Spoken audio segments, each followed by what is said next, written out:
I just saw Evil Dead Burn with two lovely academics. I am excited to hear what they have to say with all their degrees. If it's your first time here, hi, I'm Xanthi, the feral academic. Welcome to the Authentic Academic Movement, where we are feral, honest, and anti-bullshit. Hi there, my name is Jamie. I'm currently completing my MA over at the University of Bristol, but I did my undergrad here in Birmingham, where I met Xanthi through a pop culture theory group. Hi, I'm Iris. I just finished my PhD in art history at University of Birmingham, and I've known Xanthi since we started PhD. What does the term feral academic mean to you? I feel so honored to have the mic. I think so much of it is about, like you said, being anti-bullshit, making sure that there is space in academia for being messy and incomplete and not necessarily knowing everything all of the time. I think that there's an expectation a lot of the time that not only do you know everything, but you have everything completely together. And I think that feral academia, I think that that's a great way to disentangle perfection from academia. I agree. There's just not one ideal type of academia that we can always have our own true colors while still doing our research and trying to be a professional in academia. It sounds like we've thought about this a lot. Tell us, like, your relationship with Evil Dead. I, for a very long time, was very squeamish when it came to horror movies, but I saw the first two Evil Deads, which, like, technically, I guess, is like the first 1.5 Evil Deads because of rights issues. I saw them when I was 16 and was kind of grossed out and horrified and was like, I like it, but I don't know that I want to keep watching it. That was about 6 years ago, and then this is the first Evil Dead film that I've seen since then. So it was really interesting to come to it having watched those films as a teenager and now to be watching this one as a 22-year-old. The difference in filmmaking styles across time, but also like the difference in how I approach them, I think, is night and day now. This is my first time watching this whole series. I don't know what to expect, but I've seen the trailer before, so I know it's about the horror, the blood, and I really like the theme of this film. And I'm very happy that this is my first Evil Dead series movie. It's so exciting that it's your first one and you loved it. So I'm like, yes. You haven't seen like any of the reboots, so No. An interesting mix of like how much Evil Dead knowledge is in the room. Iris, you are a doctor now, as you mentioned. And Jamie, you're about to start your PhD. Yes. Hold on to your horses, as they say. I've got a year out. I'm taking rest and relaxation. That is definitely needed. When you saw this film, did you feel like, that could be an academic like theme right there? There is something that I feel is about the tension between your professional passion or career versus family. Just not just about the grandfather figure in this film, but also about Alice. Like it is kind of what you want, what you believe versus what the family requires you to do, requires you to be at. And I think this is something I felt as an academician, that this kind of struggles you always have. Like, for example, even with very tiny things like, what do you want to go out with the family?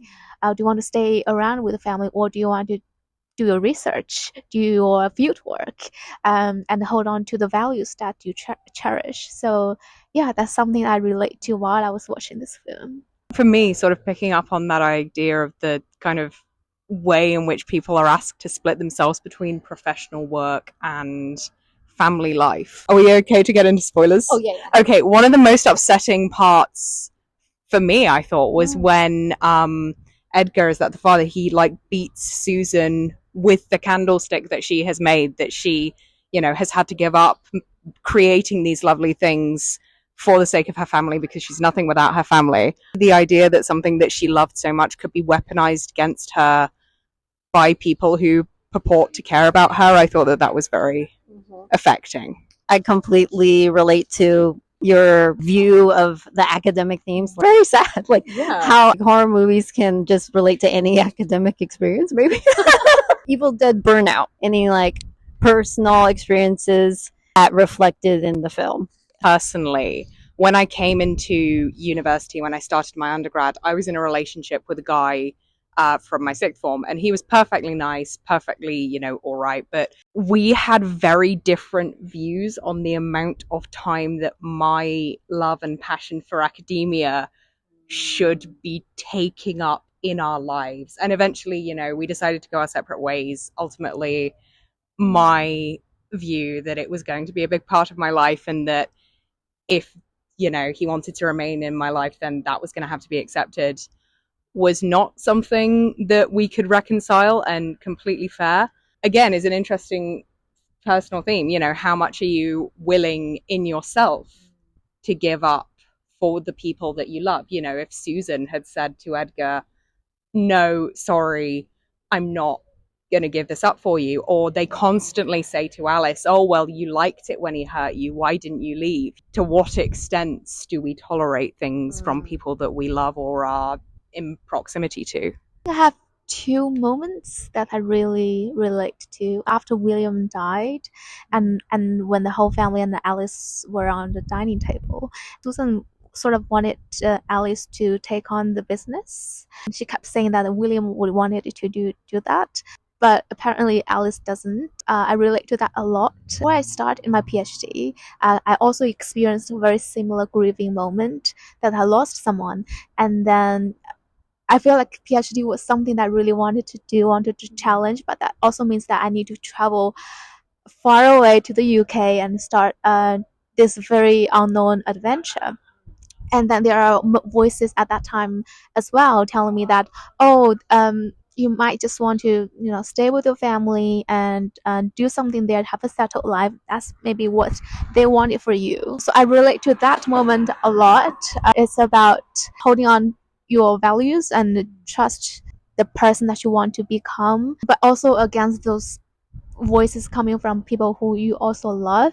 That's a very difficult choice. There's a second moment. I relate to what you've said about the candle thing as well. Susan said something like, without the family, I am nothing. I relate to that a lot as well at this particular moment when I'm graduating from PhD, and I've been using this kind of PhD as the anchor of my personal identity, and now I'm living this journey, and I've already got this degree, and then after this degree, what should I define myself with? These two moments kind of are a little bit conflicting, because PhD is this thing that I love and I want to pursue, but also something that I feel a bit lost and have a very toxic relationship with.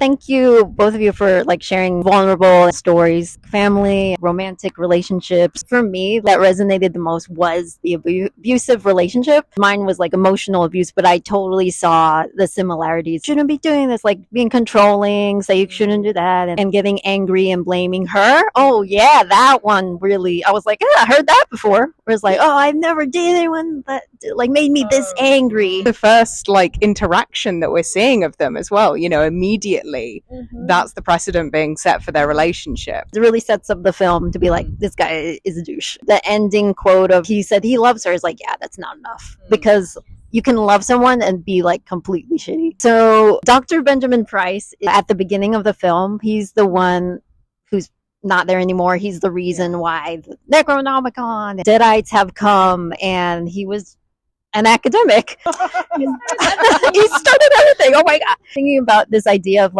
academics fuck around and find out, and then it's oh, but you cursed your family. He's investigating, sure, and maybe at the time he was I need to figure this out. That's something that I sort of can relatively personally relate to.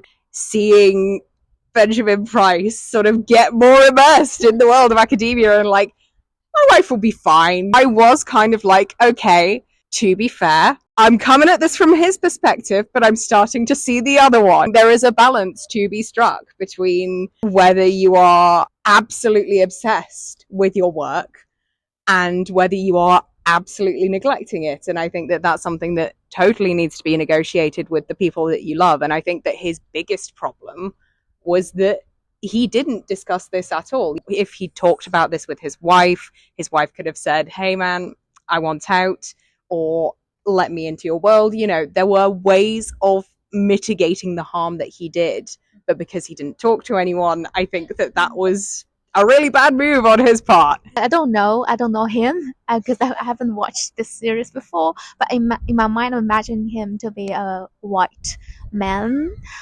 doing ethnographic work everywhere, like a sort of like anthropologist. He has this scrapbook and also a collection of artifacts. I'm really looking at him from a very post-colonial perspective. He got this curse, and it might be from the tribe or the forbidden islands that he went to, and he didn't respect the rules. That's all in my mind, and then that's how everything started. And that's a very white-centered ethnographic approach to do the research. There's a little understanding of another culture, maybe like you said, like in his family, he didn't talk about his research. Alice, being the French girl married into their family, has been sort of regarded as exotic. The family didn't really respect her that much, equal her to the French cuisine. If we can apply some of our curiosity and understanding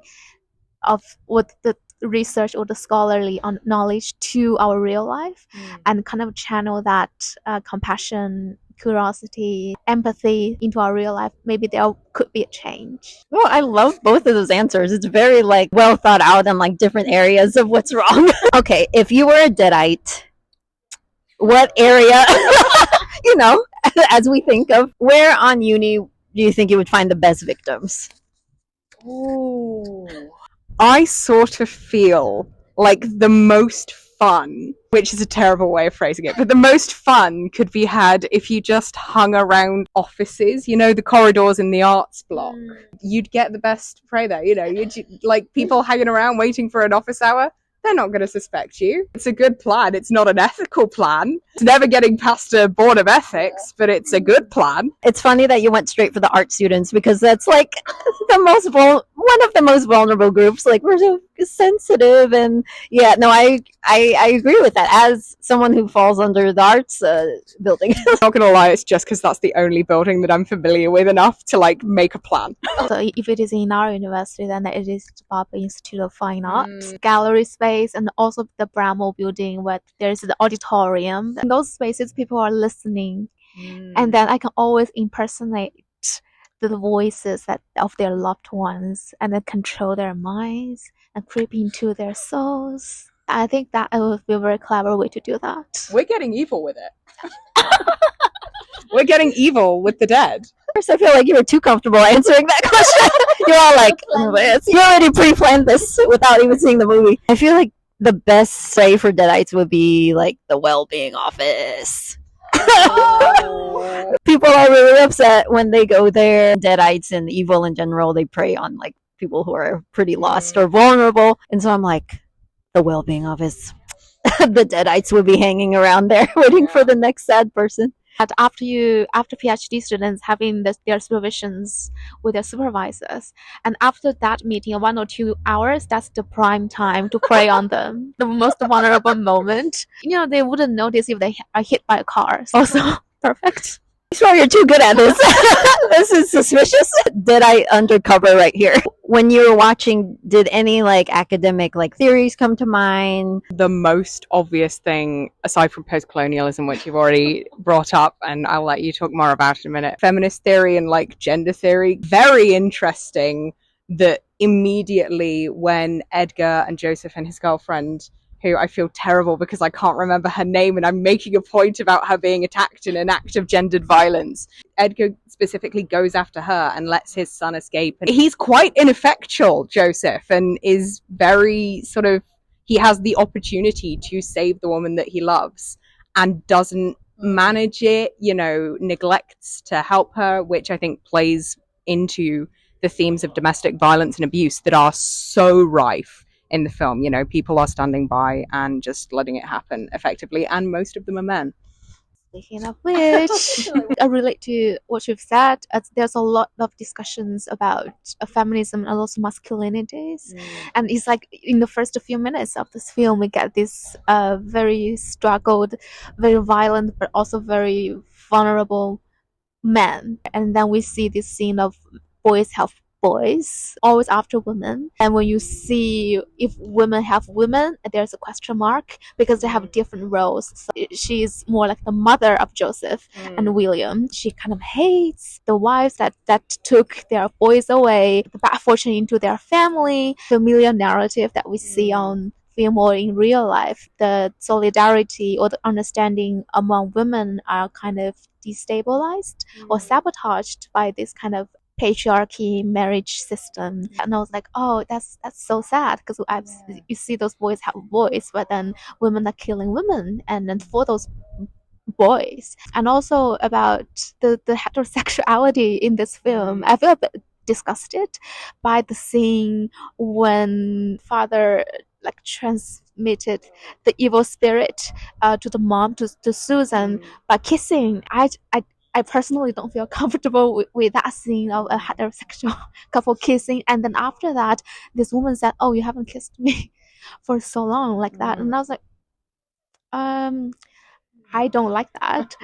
That's a bit too straight narrative about it. I was going to say something else that I found interesting about that scene is that she knelt down to kiss him, which felt very sort of obvious in its implications, in its sort of innuendo, in a very uncomfortable way of the woman being submissive and that sort of thing. Really interested in your point earlier about them sort of exoticizing Alice. Alice is othered in this family who has married into an American family that sort of implicitly studies old weird rights, that sort of thing. It was really interesting when she said, I didn't bring anything into your family, this was already here. It is sort of almost the opposite of like a base under siege story in a way, in that it's the base that is sieging the outsider or the person or people that they have termed to be outsiders. All of this trauma and hatred and violence, I think, is quite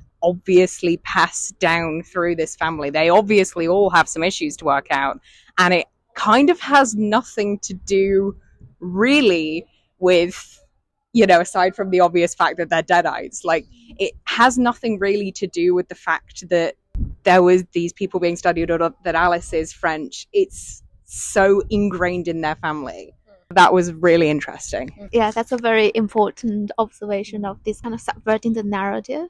So instead of this white dominated observer studying other people, power dynamic is kind of subverted, and to show that actually what is wrong is already within the system. And that also relates to our recent controversy about immigrants. Instead of thinking you bring this to us, but what is already in the system. Yeah. Damn.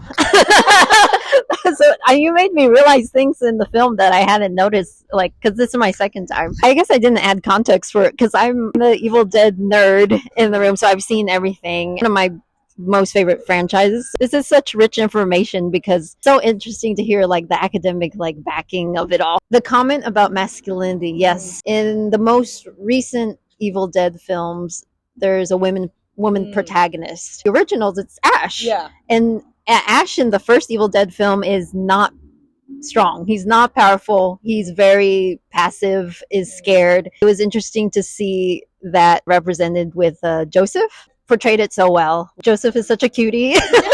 His husband is so lucky. The masculinity represented in the femininity, the dynamic that it brought back. Ever going to be like a male? It's not going to be Ash, or is it going to be an Ash? Like, because that seems to be something that a lot of fans will not tolerate. They're like, I mean, Bruce Campbell's amazing. Like, and even me, I'm like, oh, like if somebody takes over the main original hero of the franchise, that's going to be really big shoes to fill. Even before watching the original Evil Dead films, like as a teenager, Ash was such a thing in pop culture. Like I would go into Forbidden Planet and there would be an Evil Dead poster, and as a fellow man with a vaguely gender neutral name, I'm a big fan.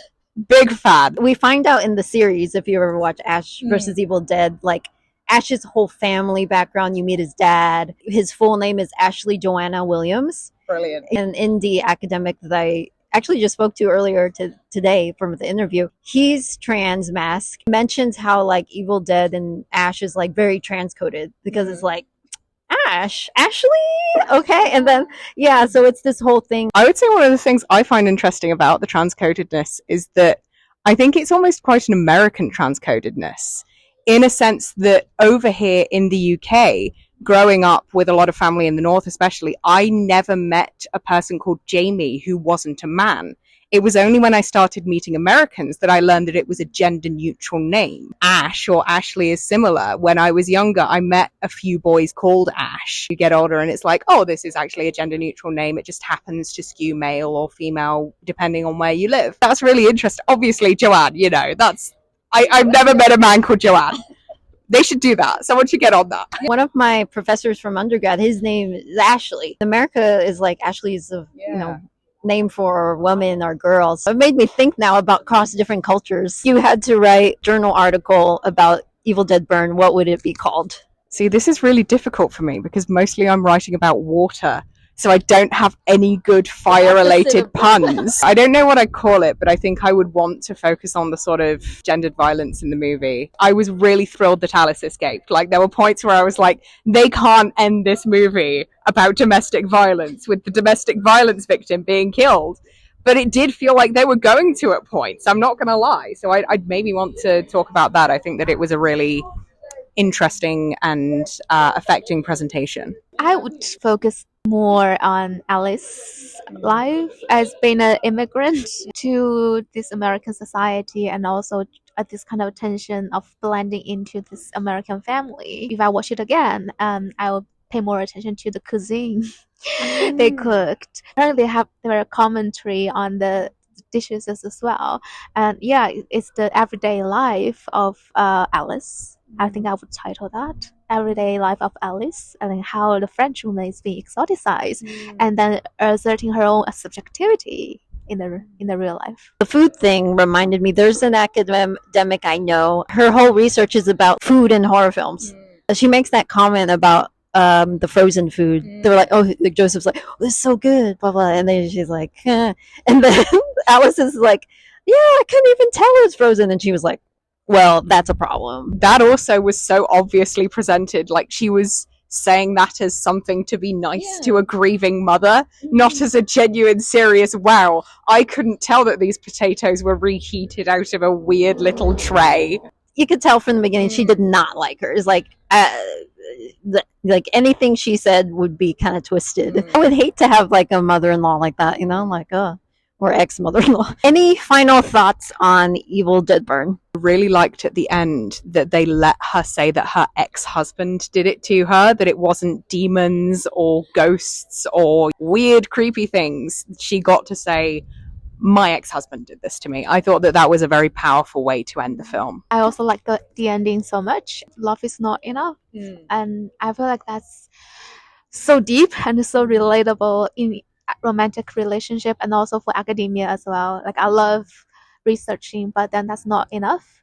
Deserve a fuller life beyond academia. I love this film so much, and also I would love to watch more of this franchise. Still have a lot of questions in my mind, like for example, like why dagger, like what is special about this dagger, the grandpa's research, what about the wise man's tribe, and I want to watch more and just catch up with those knowledge. Lovely. I'm so excited that you're gonna watch more. If you really liked his directing, so he's a French director, Sebastian Vanisek. He did this film called Infested, and it's about spiders. That is the film that they saw, and that's why they hired him for Evil Dead Burn. They were like, yes. There hasn't been a bad Evil Dead anything so far, which is so rare for a franchise. So you're in for a lot of fun, and a lot of different kind of fun. We have another one coming actually soon. They're shooting right now, Evil Dead Wrath.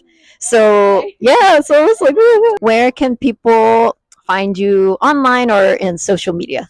I'm only really on Instagram at this point. I jumped ship when Twitter changed its name and got bought by Elon Musk. J as in the letter J, and then go and then study. That's all I got. I'm also only on Instagram, but it's a private account. Basically, she doesn't want you to follow her. I'm a private academician. No, that's so real. That's another question too in academia of like, do you need to have a public presence or not? And yeah, I mean, you don't really. There's a lot of value in it, but if it's not good for your like goals and mental health, then yeah. With that said, thank you both so much for doing this. We also like did so much content. I'm so glad that you were down for that. Shout out to Richie for helping us. Like he brought props. Like you have to go see the Instagram because Insanely cool acts. so much fun and y'all were naturals at it. Thank you so much for watching. Please subscribe if you want to keep in touch. Yes, sending you so much love, hugs, and legal drugs. In the next video, hope to see you then. Class dismissed.